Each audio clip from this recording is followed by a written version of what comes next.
We are now. Okay. Welcome everyone to our Democratic primary debate. I am Cami and this is Callista. and we're both from PETA. We would like to welcome our Vice President Cameron Harrison and Senator Larry Anderson.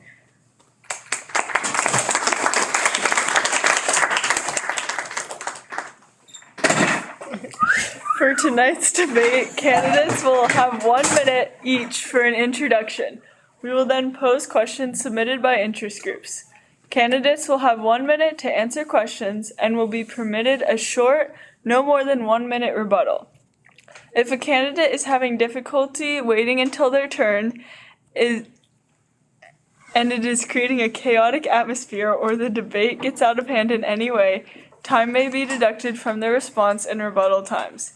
Candidates will alternate answering questions first, beginning with a coin toss to determine who will go first to give their opening statement. The debate will end with each side getting a 2-minute closing statement. Okay, so who wants to be heads?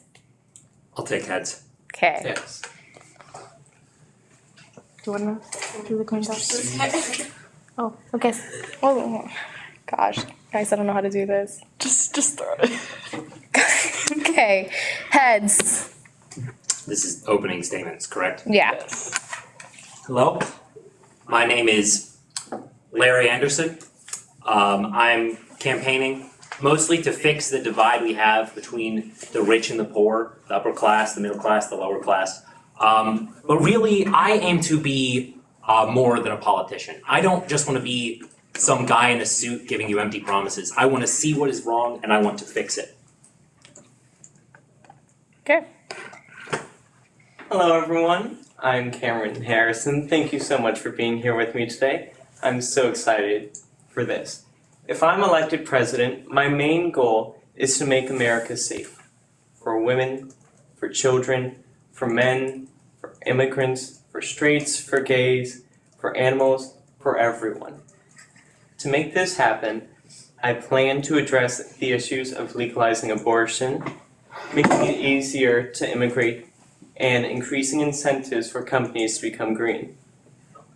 I appreciate you all being here with me today, and I'm very excited to hear what you have to say, Senator Anderson. Yeah. That's a great start to our debate. Cameron Harrison. No, yes. Your first, sorry. Cameron. Senator Larry, the first question for today's debate will be, do you believe that everyone, no matter what, should have a platform to voice their opinion? Well, of course, this is America. One of the main things that America was built on was that the government should not infringe our freedom of speech. The government should not be allowed to tell us what we can say or when we can say it. However, that doesn't mean you are free from the consequences of your speech. You can say what you like, but I have the right to say what I like about what you said. In regards to that, I do feel that it does fit with the First Amendment to make that everyone does have the freedom of speech, but when it comes to platforms, you do have to remember that most of these platforms right now are owned by private companies, and you do have to agree to any of their preset rules before you join. Okay. Do you have any rebuttal? No. No? Okay. Moving on to our next question. If you were elected, what is the first thing for you to do in order to advance women's rights or any human rights? For human rights in general, I think the big issue is healthcare.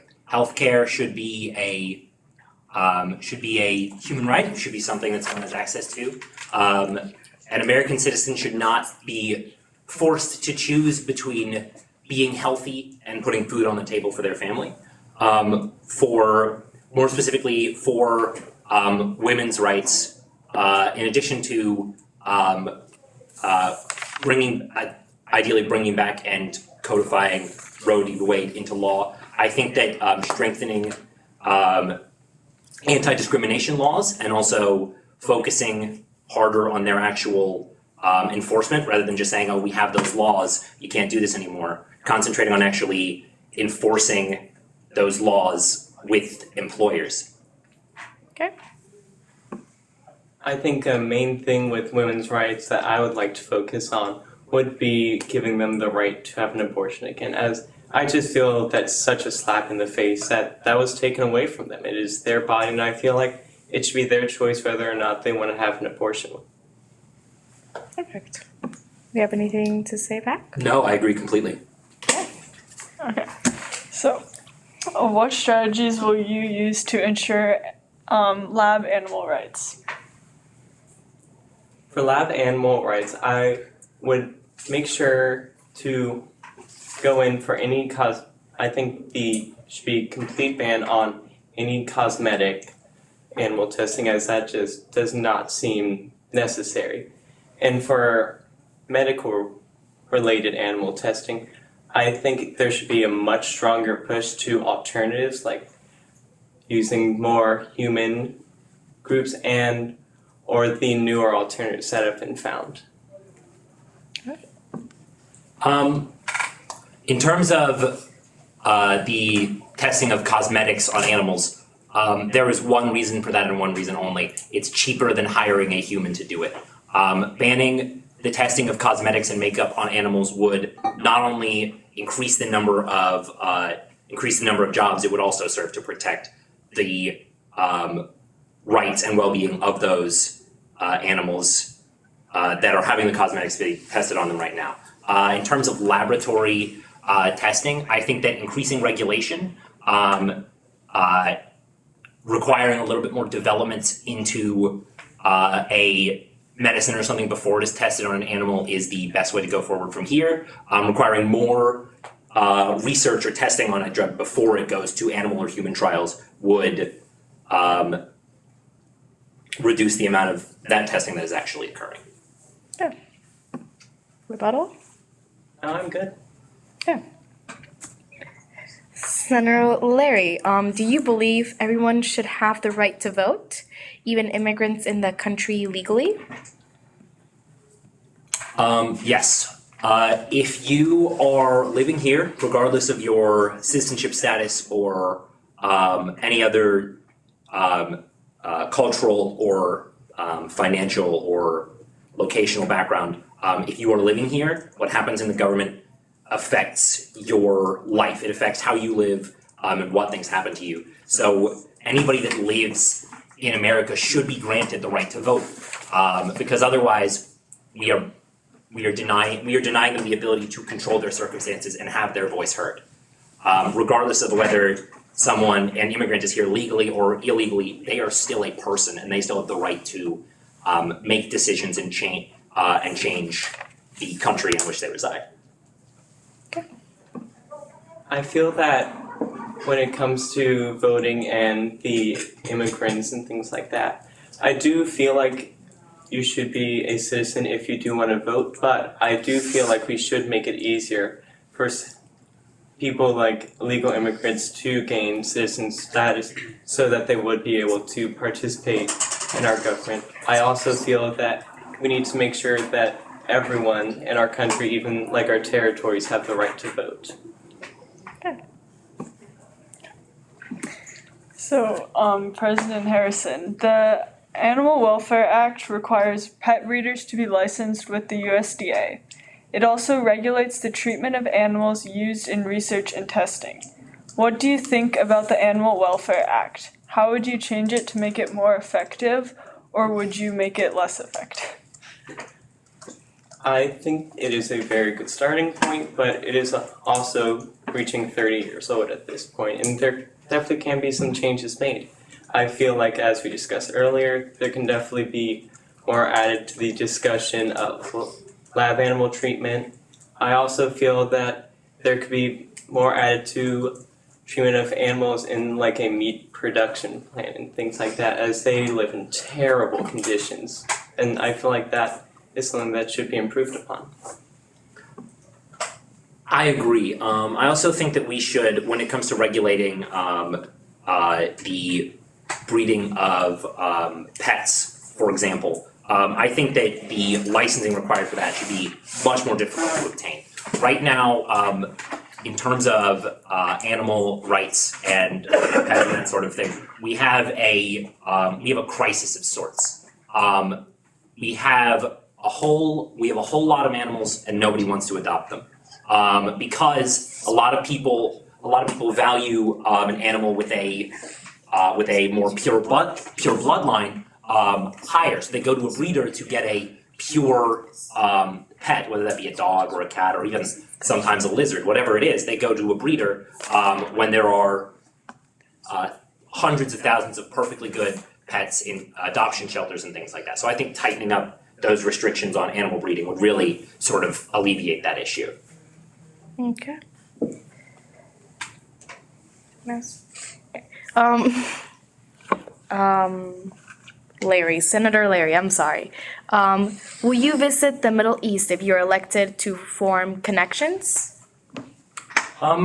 Yes. It's the president's job to serve as the representative of their country. It is my job to interact with other countries, to form connections, to talk to people. Obviously, I have people in my cabinet, and it's also their job. But at the top level, if somebody in another country needs to be communicated with diplomatically, that is my job. So of course, I'm going to go anywhere that I am needed to communicate with other nations. I also agree that I would go to the Middle East for things like that, especially because for places like Israel, where we are supplying them lots of money to help build their defenses, I think it's only right for us to go over, make sure we make good relations with them, see how everything is, and just make sure if we are sending them all that money and things like that, that we do kind of have the good agreement with them, that we can make sure it's a good decision.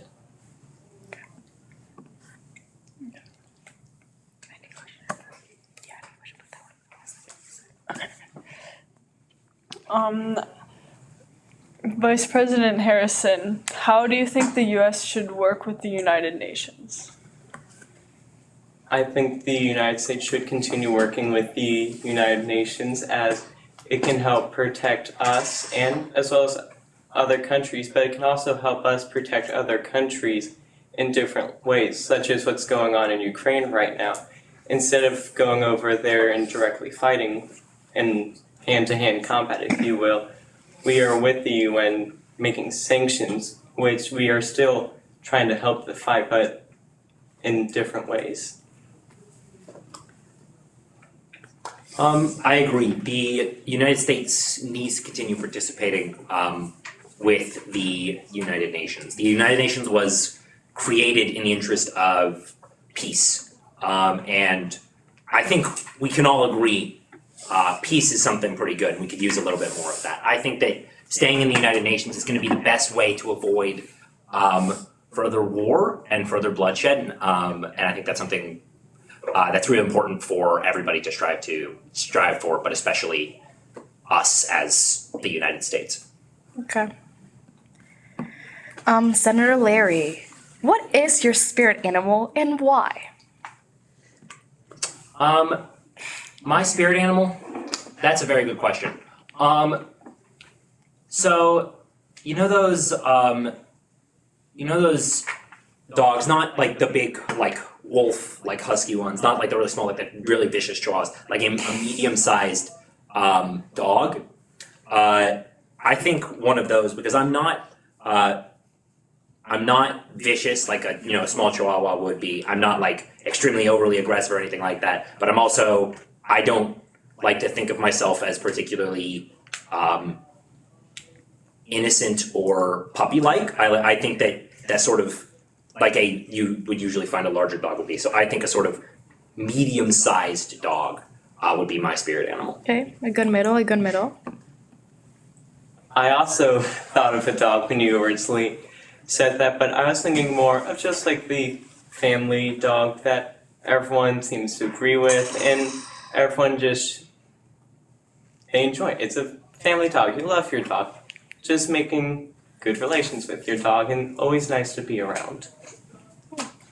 Very nice, very nice.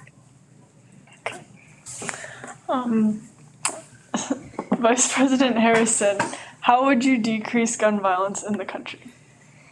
To decrease gun violence in the country, I feel that it is necessary to ban the sale of automatic weapons, as I do not see them fit for civilian use. I also do feel that more intense background checks should be in place to make sure that the people who are owning these weapons have good intentions. When this question is asked, what everyone always goes to is gun violence and, or rather, gun control. And I think that that is important. Background checks and regulating what firearms can be sold is something that has been shown to work to reduce gun violence. But I think the other thing is, I think that gun violence is a symptom of a deeper underlying issue. Somebody who's in a good position in their life and who is healthy and reasonable does not participate in gun violence. We need to find the underlying issues, whether those be mental health issues or wealth inequality, whatever it is that's actually causing people to commit these violent crimes, and that is what we need to solve. Senator Anderson, just out of curiosity, what do you have in mind in figuring things like that out? Well, so one of the things that I'm campaigning on primarily is reducing that wealth inequality.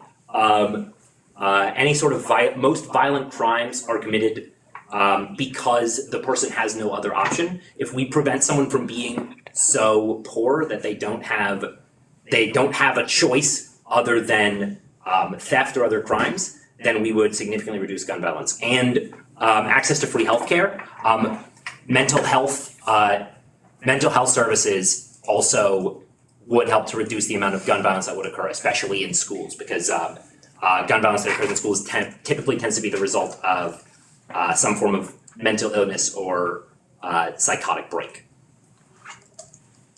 Okay. Senator Larry, are you vegan? That is a good question. It's also a complicated question. It is very difficult to definitively say that one is vegan. We use animal products in nearly everything. Everything from Crayola markers to also basically every Crayola art product, for one thing, contains some sort of animal product. It is very difficult to make yourself entirely vegan in that you do not use any sort of animal products or anything like that. I myself am not currently vegan, but I would be open to moving toward a lifestyle change in that direction. Okay. I'm not a vegan, but I am not I'm not the biggest fan of meat by any means, and I would happily look into being a vegetarian, and if I do agree with that, then moving on to be a vegan. So I would be curious into looking into that more, though. Okay. Well, I think we have one last question. So, Vice President, do you think we should provide $1 billion to rebuild Israel's Iron Dome, which will protect them from terrorist missile attacks?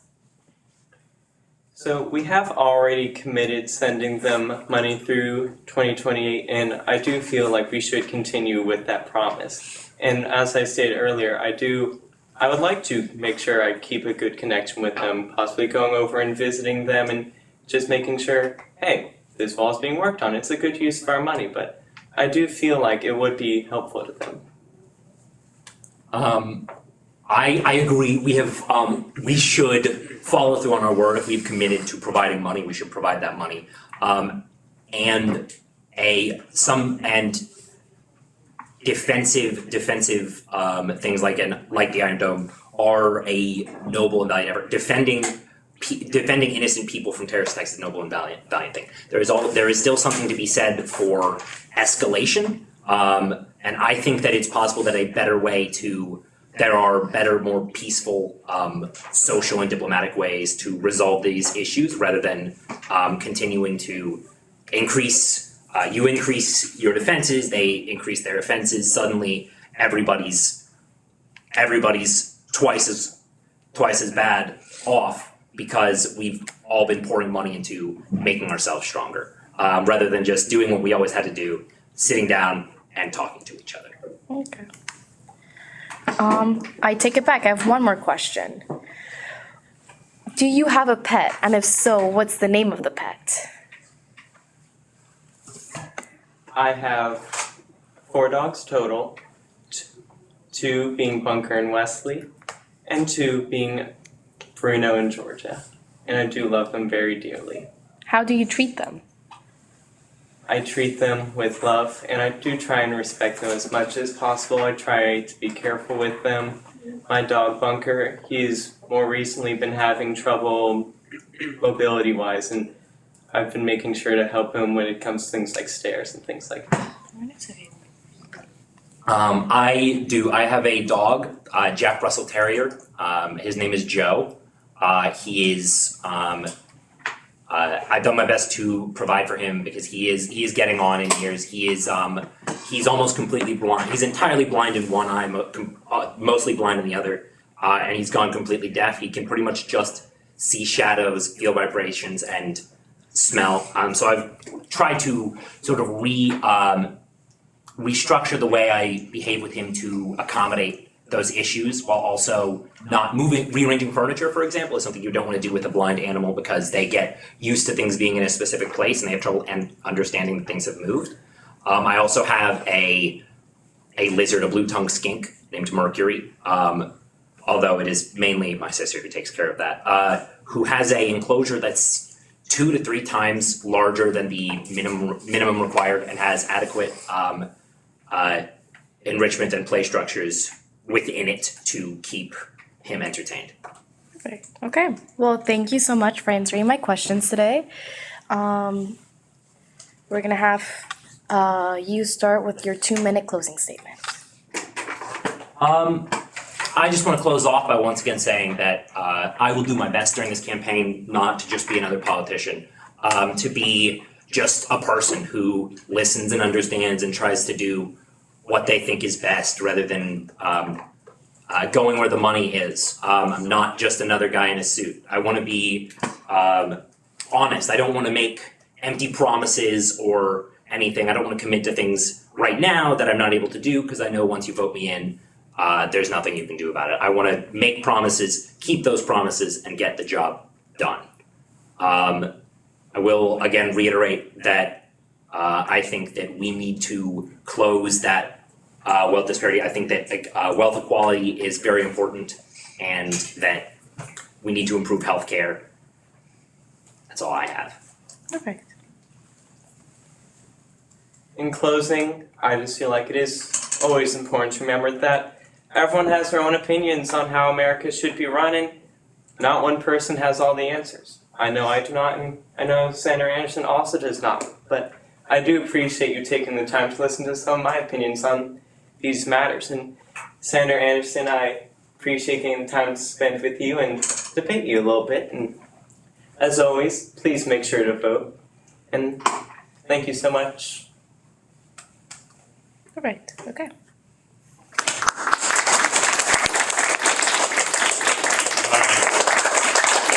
Excellent job, you two. Great job. Definitely a little bit different vibe. Very good. You two, both of you did phenomenal. That's hard. You guys did a great job.